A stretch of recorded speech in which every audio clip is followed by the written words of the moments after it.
નમસ્કાર વિદ્યાર્થી મિત્રો, ફરીથી તમારી સાથે વિદ્યાકુલ ગુજરાતી પર જોડાઈ ગયા છીએ અને વિદ્યાકુલ ગુજરાતી પર ધોરણ 10 અને 12 ની બોર્ડની પરીક્ષાને સફળતાપૂર્વક પૂરી કર્યા બાદ હવે વારો ધોરણ 11 નો અને ધોરણ 11 માં સૌપ્રથમ આપણે એવા વિષય સાથે જોડાયેલા છીએ કે આંકડાશાસ્ત્રની તૈયારી કરતી વખતે ધ્યાનમાં રાખવાની બાબતો. વિદ્યાર્થી મિત્રો, સ્ટેટિસ્ટિક બહુ આસાન સબ્જેક્ટ નથી. ફરીથી કહી દઉં છું, સ્ટેટિસ્ટિક બહુ આસાન સબ્જેક્ટ નથી. સ્ટેટિસ્ટિકમાં ઘણી બધી બાબતોનું ધ્યાન રાખવું પડે છે અને સૌપ્રથમ એટલા જ માટે હું તમને એક માહિતી આપીશ કે જો આ સાચી માહિતી તમને લાગતી હોય તો 100% તમે તમારા મિત્રો સુધી શેર કરો. ધોરણ 9 અને ધોરણ 11, ધોરણ 10 અને ધોરણ 12 ના વિદ્યાર્થીઓ સુધી આ શેર કરો.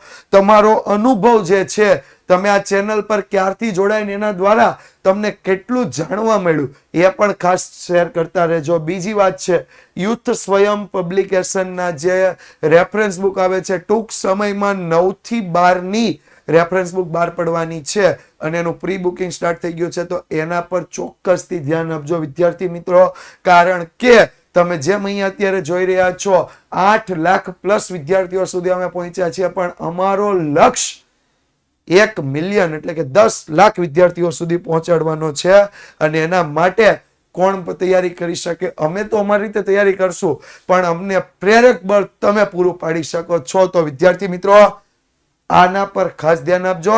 તમને જેવું સાચું લાગતું હોય એવી તમારી માહિતી શેર કરતા રહેજો. બીજું વિદ્યાર્થી મિત્રો, ધોરણ 11 ની બ્લુપ્રિન્ટ, ખાસ કરીને ઘણા બધા વિદ્યાર્થીઓના મગજમાં કન્ફ્યુઝન છે કે ધોરણ 11 માં કઈ રીતે પ્રશ્નો પૂછાશે.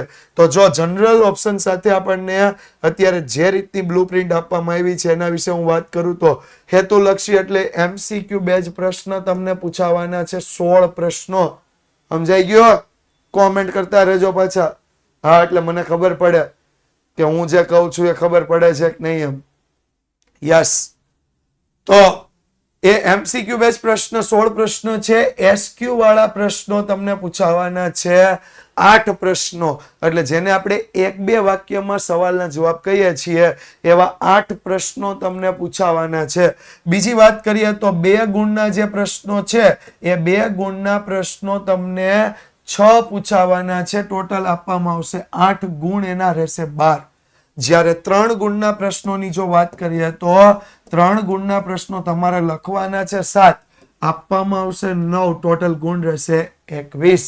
જ્યારે 4 ગુણ અને 5 ગુણના પ્રશ્નોની વાત કરીએ, 4 ગુણ અને 5 ગુણના પ્રશ્નોમાં જો વાત કરીએ તો તમારે 5 પ્રશ્નોના જવાબ આપવાના છે. કુલ તમને 8 આપવામાં આવશે, એના 23 ગુણ થશે. આમ તમને કુલ 42 પ્રશ્નોના જવાબ તમારે લખવાના છે. જ્યારે આપવામાં આવશે તમને 49 પ્રશ્નો. તમારું પ્રશ્નપત્ર કેટલા ગુણનું છે? તો 80 ગુણનું. 80 ગુણનું આ પ્રશ્નપત્ર તમારે લખવાનું છે. વિદ્યાર્થી મિત્રો, ચેપ્ટર વાઇઝ વાત કરીએ પહેલા, ખૂબ જ જરૂરી. જો પહેલી વસ્તુ, ગુજરાતમાં ગમે ત્યાં રહેતા હશો, અમે ટોપ 10 ના વિદ્યાર્થીઓનો ચોક્કસથી મળવા આવવાના છીએ. બીજી વાત કરીએ ભવિષ્યવાણીની, તો ભવિષ્યવાણી હવે ધોરણ 11 ની ભવિષ્યવાણી, ધોરણ 11 ની ભવિષ્યવાણી ટૂંક સમયમાં શરૂ થવા જઈ રહી છે. ભવિષ્યવાણી તમારી 2 એપ્રિલ થી સ્ટાર્ટ થઈ રહી છે. દરરોજ સાંજે 9 વાગે, 2 એપ્રિલ થી દરરોજ સાંજે 9 વાગે. બીજી વાત કરીએ તો પ્રકરણ દીઠ ગુણભાર તમને અહીંયા આપ્યો છે. જો અહીંયા ચેપ્ટર વાઇઝ પ્રકરણ દીઠ ગુણભારની જો હું વાત કરવા જઈ રહ્યો છું મિત્રો, ઓકે, હાલો પેન નો આઈલી, ચાલો પ્રકરણ દીઠ ગુણભાર એના ઉપર ખાસ વાત કરીએ તો જો માહિતીનું એકત્રીકરણ 4 ગુણનું આ ચેપ્ટર, ત્યાર પછી માહિતીનું નિરૂપણ 11 ગુણ, માહિતીનું મધ્યવર્તી સ્થિતિના માપ 13 ગુણ, પ્રસારમાનના માપ 12 ગુણ, આવૃત્તિ વિતરણની વિષમતા 9 ગુણ, ત્યાર પછી ક્રમચય, સંચય અને દ્વિપદી વિસ્તરણ 10 ગુણ, 6 ગુણનું ચેપ્ટર છે નિદર્શન પદ્ધતિઓ, 7 ગુણનું ચેપ્ટર છે વિધેય અને 8 ગુણનું ચેપ્ટર છે ગુણોત્તર શ્રેણી. ટૂંકમાં 9 ચેપ્ટરનું વેઇટેજ જોઈએ ને તો મધ્યવર્તી સ્થિતિના માપ, પ્રસારમાન, આવૃત્તિ વિતરણની વિષમતા અને બીજું ચેપ્ટર માહિતીનું નિરૂપણ. આ 4 ચેપ્ટરને વધુ મહત્વ આપ્યું છે. લગભગ 45 ગુણ જેટલું મહત્વ આ 4 ચેપ્ટરને આપ્યું છે. કેમ? કારણ કે બેઝ છે, એ પાયો છે. ધોરણ 12 ની તૈયારી કેવી રીતે કરવી એનો પાયો અહીંથી મળવાનો છે. યસ, ફોલો ઓન ઇન્સ્ટાગ્રામ, કે તમે ઇન્સ્ટાગ્રામ પર અમને ફોલો કરી શકો છો. હા, અત્યારે જેટલા જોઈ રહ્યા છે ને બધાને કહું છું, ઇન્સ્ટાગ્રામ પર યુથ વિદ્યાકુલ ઓફિશિયલ ઇન્સ્ટાગ્રામ અમારું જે છે એમાં અમારો લક્ષ્ય 150K એટલે 1,50,000 ફોલોવર નો અમારો લક્ષ્ય છે. તો આ 1,50,000 ફોલોવર માટે તમે વિદ્યાર્થી મિત્રો અમને ફોલો કરી શકો છો. એટલું જ નહીં, એની સાથે એમાં જે ફોલોઈંગમાં જે 4 અત્યારે અમે ફોલોઈંગ ચેનલો આપેલી છે, એ 4 ચેનલ પણ અમારી જ છે. બીનો પોટ્સ, ત્યાર પછી આપ્યું છે ક્યોરીફાઈ, વિદ્યાકુલ ઓનલાઈન સ્કૂલ, અને ચોથી ચેનલ આપી છે કલાની. આ 4 ચેનલને તમે શું કરી શકો છો તો કે એને પણ ફોલો કરતા રહેજો. એનાથી પણ તમે અમારી સાથે જોડાજો. તમારો જે ઇન્ટરેસ્ટિંગ વિષય છે, તમારી જે જરૂરિયાત છે એ અમે પૂરી કરવાના છીએ. વિદ્યાર્થી મિત્રો, વોટ્સઅપ પર તમે સ્કેન કરી વોટ્સઅપ પર અમારી સાથે જોડાઈ શકો છો. બીજી સૌથી અગત્યની વાત કે 2024-25 એટલે આવનારા વર્ષમાં ધોરણ 9 હોય, ધોરણ 10 હોય, ધોરણ 11 કોમર્સ, ધોરણ 12 કોમર્સ, આ વિદ્યાકુલ પર આ બેચો અત્યારે ઓનલાઈન થઈ ચૂકી છે. એના પોર્ટલ ઓપન થઈ ચૂક્યા છે.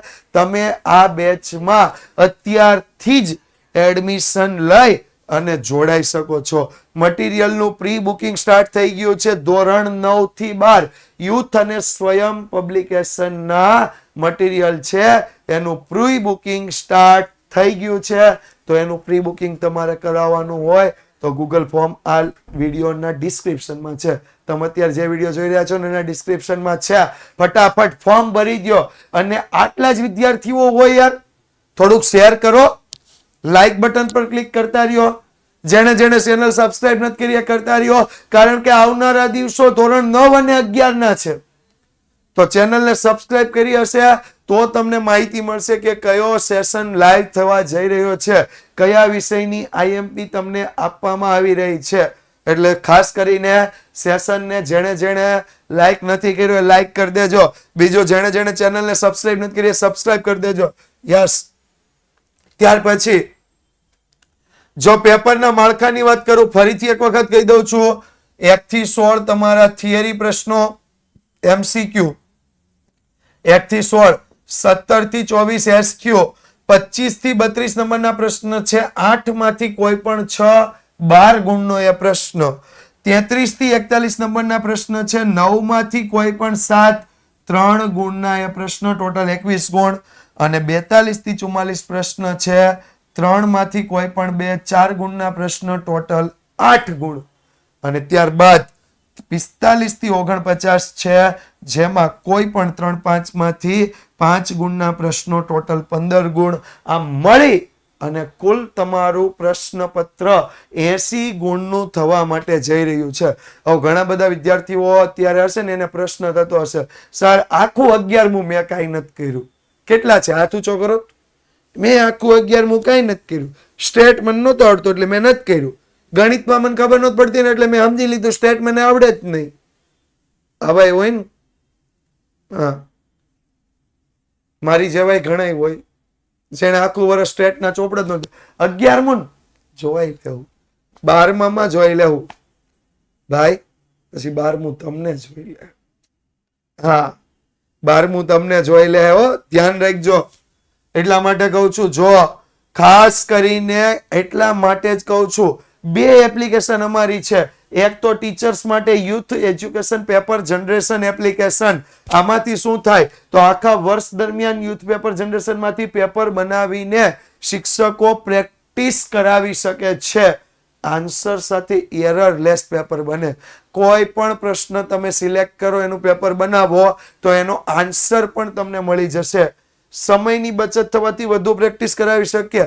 હવે માનો કે મારે મારા ક્લાસમાં પ્રેક્ટિસ કરાવી છે, પણ હું એક પેપર ટાઈપ કરવા બેહું કેટલો ટાઈમ લાગે? એક દિવસનું એક પેપર થાય. એ બીજા દિવસે પ્રેક્ટિસ કરો, પાછું ત્રીજા દિવસે નવું કાઢો, ચોથા દિવસે એની પ્રેક્ટિસ કરાવો. તો અઠવાડિયામાં 3 જ થાય. પણ વધારે પ્રેક્ટિસ કરાવી તો એપ્લિકેશનનો ઉપયોગ કરું, ફટાફટ 1 મિનિટમાં, 5 મિનિટ, 10 મિનિટમાં સવાલ સિલેક્ટ કરી નાખું, પેપર બની ગયું. પ્રેક્ટિસ. પાછા બીજા દિવસે આવું, બીજા 5-10 મિનિટમાં બીજા પેપર બનાવું. પ્રેક્ટિસ. દરરોજની પ્રેક્ટિસ કરાવી શકું. અને આવું હું નથી કરાવતો, આવું ગુજરાતના ઘણા બધા શિક્ષકો, 50-60 હજાર શિક્ષકો આ એપ્લિકેશનનો ઉપયોગ કરે છે. મટીરિયલ અને વર્કશીટ પણ બનાવી શકાય. હવે વિદ્યાર્થી મિત્રો, તમને એમ થાય કે આ શિક્ષકોની વાત તમે કરો છો, અમે તો વિદ્યાર્થીઓ છીએ. પણ એટલા માટે જ કહું છું કે વિદ્યાર્થીઓ માટે તમે યુથ સ્ટુડન્ટ એપ્લિકેશન ડાઉનલોડ કરશો, એનું લર્નિંગ સેક્શન છે, એમાંથી તૈયારી સ્ટાર્ટ કરી દો.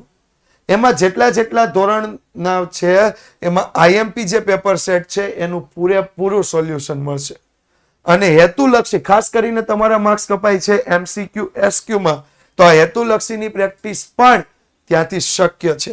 બીજું, આખા વર્ષ દરમિયાન 1 પણ રૂપિયો ચાર્જ, ફરીથી કહું છું, આખા વર્ષ દરમિયાન તમારે 1 પણ રૂપિયો ચાર્જ યુથ સ્ટુડન્ટ એપ્લિકેશન માટે આપવાનો નથી. ફરીથી એક વખત કહું છું, યુથ સ્ટુડન્ટ એપ્લિકેશન માટે આપવાનો નથી. આ એપમાંથી તમામ પ્રશ્નોનું તમને સોલ્યુશન મળશે. નહીં હોય કોઈ પ્રશ્નનું સોલ્યુશન તો તમે હેલ્પલાઇન નંબર પર કોલ કરી શકો છો. પ્લે સ્ટોર પરથી આજે જ યુથ એપ ડાઉનલોડ કરી શકો છો.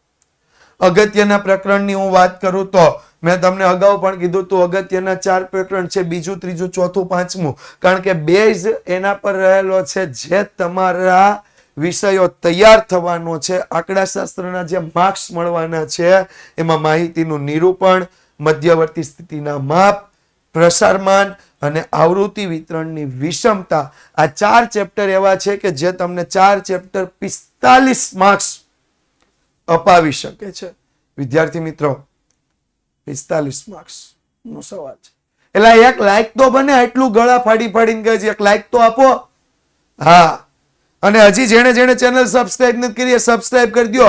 ખાલી આટલું જ લઈને એવા એવું નથી, દરરોજ આવતા રહેવાના છીએ, દરરોજ આવું નવું ક્યાંક આપતા રહેવાના છીએ. તો ચેનલને સબસ્ક્રાઇબ કરી હશે, ખબર પડશે. નહીતર એમ થશે કે આવે છે મોટી દાઢી વાળો આવીને વાત કરીને વયો છે. વિદ્યાકુલ ગુજરાતી વાળા આવીને કહેતા હતા, પણ મેં કાંઈ કર્યું નહીં.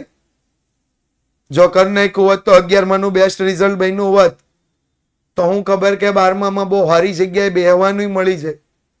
હા, એવું હોય ને, રિઝલ્ટ ઉપર બેહાડે, રિઝલ્ટમાં જ કાંઈ ન હોય તેમ કહી દે, હાલો આને આમ મોકલી દો, આમ સાઈડમાં બેહાડી દો, હાલો. હા, સારું રિઝલ્ટ હોય તો આને પહેલી બેન્ચીસ, આ વચ્ચેના વિભાગની પહેલી બેન્ચીસ જ જોઈએ. શિક્ષકોને સારું લાગે. હા, બીજી વસ્તુ, જ્યારે તમે થિયરી કરો છો તો થિયરીમાં ખાસ શું યાદ રાખવાનું છે? પહેલું તો કોઈ પણ લક્ષણો આપ્યા હોય, લક્ષણો યાદ રાખો. વ્યાખ્યાઓ આપી હોય, એ વ્યાખ્યાઓ યાદ રાખો. ગુણ અને મર્યાદા આપ્યા હોય, ગુણ અને મર્યાદાઓ યાદ રાખો. અને આ 3 તૈયાર કરશો ને તો તમારે તફાવત કરવા નહીં પડે. આ 3 વસ્તુ તૈયાર કરશો તો તમારે તફાવત કરવા નહીં પડે. એક તો લક્ષણો, બધા જ ચેપ્ટરમાં અમુક દાખલાઓ કે અમુક ખ્યાલો માટેના લક્ષણો આપ્યા છે, એ લક્ષણો તૈયાર કરી નાખો. વ્યાખ્યાઓ આપી છે, એ વ્યાખ્યાઓ તૈયાર કરી નાખો. કેટલાક ગુણ અને કેટલાક મર્યાદાઓ આપી છે. અમુક માપના ગુણ હોય તો અમુક માપની શું આપી હોય? મર્યાદાઓ. આ ગુણ અને મર્યાદાઓ તૈયાર કરી નાખો તો તમારો તફાવત ઓટોમેટિક આપોઆપ તૈયાર થઈ જશે. વિદ્યાર્થી મિત્રો, એના માટે અલગથી તૈયારી કરવાની જરૂર નથી. અને સૌથી અગત્યની બાબત, ગણતરી કરતી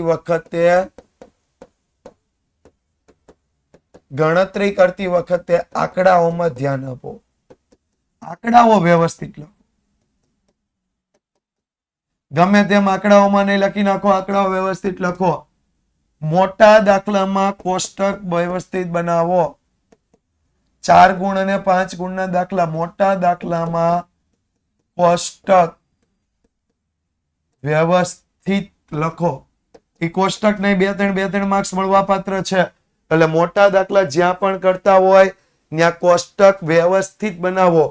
ક્રમચય સંચયના પ્રશ્નોને સમજી વિચારીને ગણો, કારણ કે નહીતર ક્રમચયમાં સંચય ભળશે, સંચયમાં ક્રમચય ભળશે.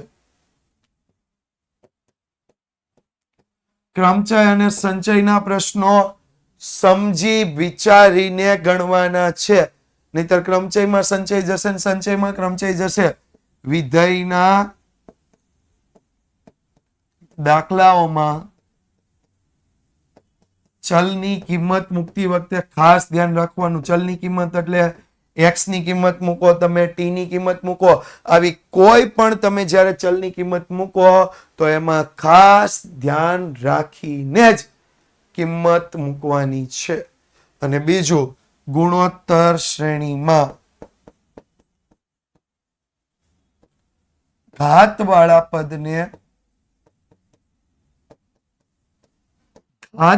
પદનું પહેલા સાદુરૂપ. ગુણોત્તર શ્રેણી તમે ગણતા હોય તો પહેલા કોનું સાદુરૂપ આપવાનું? જેની ઘાત આપેલી છે એવા પદનું પહેલા સાદુરૂપ આપવાનું છે. જો આટલું કરીને જાશો ને તો સ્ટેટમાં તમને માર્ક્સ લાવતા કોઈ રોકી નહીં શકે. વિદ્યાર્થી મિત્રો, સ્ટેટમાં તમને માર્ક્સ લાવતા કોઈ રોકી નહીં શકે. તો ઓલ ધ બેસ્ટ. હજી જેને ચેનલ સબસ્ક્રાઇબ નો કરી લેજો. હજી જે વિદ્યાકુલ સાથે નો જોડાઈ જજો, કારણ કે વિદ્યાકુલ સાથે જોડાયેલા રહેશો, ચોક્કસથી તમારું પરિણામ ઇમ્પ્રુવ થશે અને થશે જ.